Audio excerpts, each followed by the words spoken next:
get you up to speed on the latest in sports. I'm Sean Yao. Filipino gymnast Carlos Yulo will be skipping the Asian Games in China to join a qualifying tournament for the 2024 Paris Olympics. Instead of going to Hangzhou for the Asiad, Yulo will be at the Artistic Gymnastics World Championships in Antwerp, Belgium. The tourney will run from September 30 to October 10, coinciding with the Asian Games happening on September 23 to October 8. Yulo has won 2 golds, 2 silvers, and 2 bronze medals in his previous appearances at the Worlds. He has not yet won a medal in the Asiad, having participated only once in 2018. The Pinoy gymnastics champion, though, will be at the Southeast Asian Games in Phnom Penh, Cambodia in May. Meanwhile, Alex Ayala crashed out of the Thailand Open after losing to her German opponent. The 17-year-old was overpowered by 6th seed and 2022 Wimbledon semi-finalist Tatiana Maria in the first round, 6-2, 6-2. Ayala, the world number 217, tried to counter Maria's attacks, but it was all for naught. The 63rd ranked Maria swiftly took the first set after establishing an early lead. Over the weekend, Ayala entered the main draw after beating Xin Yun Han of China and Belarus's Kristina Dimitruk. Still in tennis, the recently concluded Australian Open drew over 900,000 visitors over its 3-week duration, setting a new Grand Slam attendance record. Despite missing superstars Serena Williams, Roger Federer, and last year's homegrown champ Ash Barty, the tournament broke the biggest single-day attendance mark with almost 95,000 fans present on January 21. This surpassed the previous record of 93,700 fans in 2020. In total, more than 902,000 watched the Melbourne Park Grand Slam, eclipsing the attendances of Wimbledon, the French Open, and the US Open. With this, Tennis Australia Chief Executive Craig Tiley has set his sight to eclipse the 1 million mark next year. Serbian tennis aces Novak Djokovic and Aryna Sabalenka won the titles in the men's and women's divisions. More sports stories still to come after this quick break. Keep it here on One News.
You're still watching the game on One News Now. I'm Sean Yao.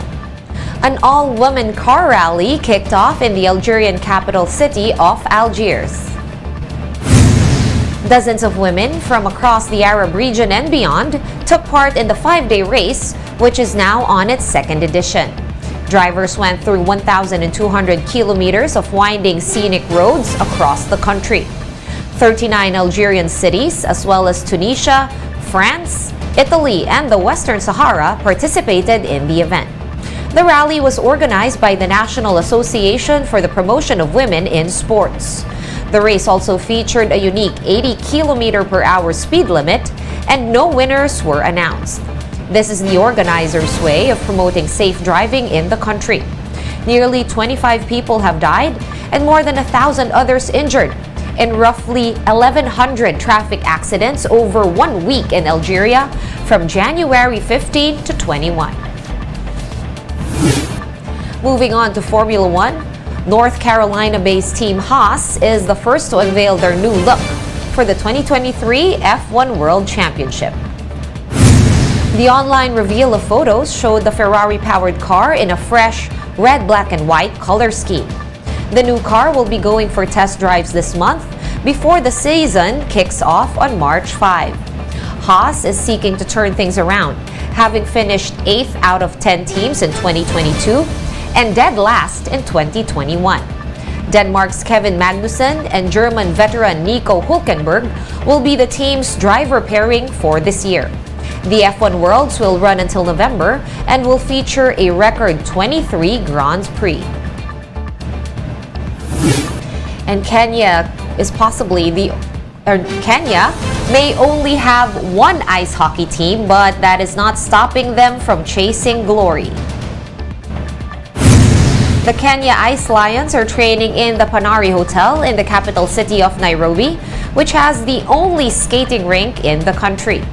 When the team is unable to go, they hone their skills on rooftops and inline skates to make up for the lack of ice.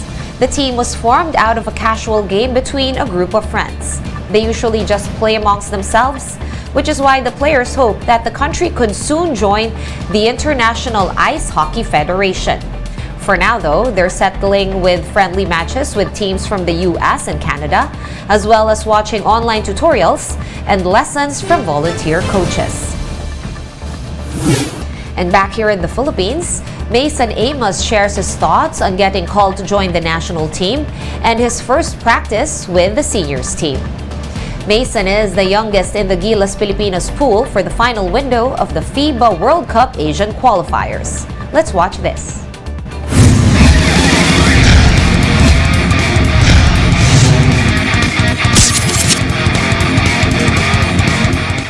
Joining me right now is one of the prospects for Gilas Pilipinas, part of the pool, not yet the team. Let's see if he can make it. Of course, Mason Amos, a member of Gilas Under 18, now trying to break into the senior. Mason, how are you doing?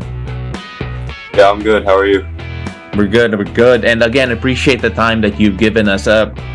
Obviously, being called up to the national team, even the training pool, has to be a big honor. A lot of expectations, nervousness. How did you feel when you first got that call up? I was shocked because it was a blessing. Like because I only played under 18, of course. I've always wanted to play in the men's team, and I didn't think it would happen this early. So it was a real shock to me. Well, obviously a real shock, and I could only imagine how the first training was like. I know only half the pool was actually there, but how did you feel during that practice?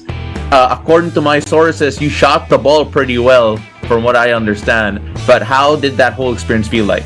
Well, it was a big confidence boost. Like being on the court with PBA players, it doesn't happen very often, especially when I'm only a rookie at the UAAP right now. So being around those type of guys, it really boosted my confidence, and it really gave me the ability to work harder. And my shot was falling that day, so it was a good experience. Throughout this experience, this training camp at Gilas Pilipinas, and of course the upcoming qualifying window, what key part of your game and yourself personally as a player do you feel that would develop the most throughout this experience? Personally, I think IQ-wise, I'll grow more because there's great coaches. You're surrounded by great players, so they'll make you better too. So I think IQ-wise, my decision-making will be better. How I play the game will be a lot more smooth, and really just improving a whole lot as a player in general. I know I've got shooting there, so that's something I always work on because that's where I find my strength is shooting. So really just, like you said, improving on everything. And for the latest in sports, visit onesports.ph. Meantime, the Newsday continues later at 4:30 p.m. I'll see you then. I'm Sean Yao. Thanks for watching.